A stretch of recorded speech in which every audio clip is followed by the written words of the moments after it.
François Mirabel, ancien doyen de la faculté d'économie, professeur en sciences économiques à l'université de Montpellier et spécialiste de l'économie des transports et de l'énergie, répond à la question: faut-il encore construire des routes en France? Alors, nous, d'un point de vue de l'analyse économique, on pense que non.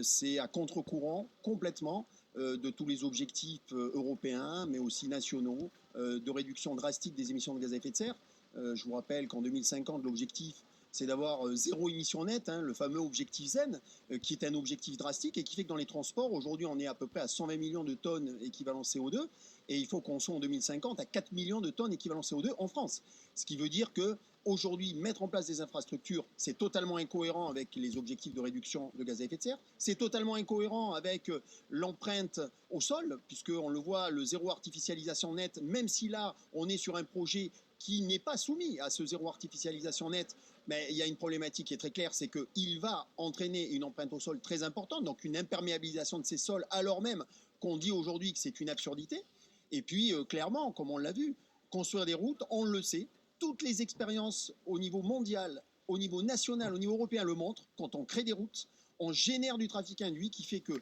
une fois qu'on a de la congestion, on va avoir une fluidité du trafic retrouvée pendant un laps de temps très court et à nouveau, eh bien, l'offre crée sa demande et on aura de nouveau des niveaux de congestion qui sont au même niveau, voire pire à terme.